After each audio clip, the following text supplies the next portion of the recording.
విద్యార్థులకు పరీక్షల సమయం ఆసన్నమైంది. ఈ సమయంలో పిల్లలు చదువులో పడి ఏది పడితే అది తింటుంటారు.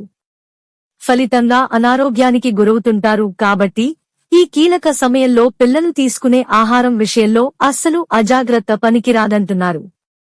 బ్రేక్ఫాస్ట్లో ముడిధాన్యాలతో చేసిన పోహా, రాగి దోశ, ఇడ్లీ వంటివి పెట్టాలంటున్నారు.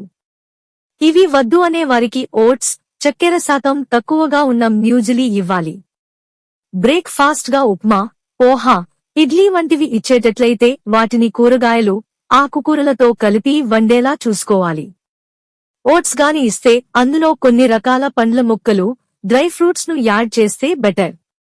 వీటితో పాటు పచ్చసేనతో సహా ఓ గుడ్డు, గ్లాసు పాలు ఇస్తే ప్రోటీన్ అందడంతో పాటు రోగనిరోధక శక్తి పెరుగుతుందని చెబుతున్నారు. భోజనంలో ఇవి ఉండాలి. కూరగాయలు, పప్పులతో చేసిన కిచిడి, చపాతీ, పప్పు, పనీర్, వెజిటబుల్ కర్రీ లేదా సాంబారు, 1-2 కర్రీలతో అన్నం పెట్టాలి. భోజనంలో ఆకుకూరలు, కూరగాయలు తప్పనిసరిగా ఉండేలా చూసుకోవాలి. వీటితో పాటు పెరుగు కంపల్సరీ. మొత్తం మీద రోజువారీ భోజనంలో ప్రోటీన్లు, పీచు, సంక్లిష్ట కార్బోహైడ్రేట్లు ఉండేలా చూడాలంటున్నారు న్యూట్రిషనిస్ట్.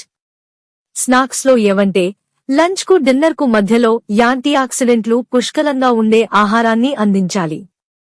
అంటే బాదం, అక్రోట్లు, గుమ్మడి, సన్ఫ్లవర్ గింజలు వంటివి ఇవ్వాలి. అలాగే విటమిన్లు, ఖనిజాలు అధికంగా ఉండే అరటి, ఆపిల్, కమల, జామ వంటి ఫ్రెష్ పండ్లు లేదా వాటితో చేసిన స్మూతీ, సలాడ్లు ఇస్తే మేలు అంటున్నారు.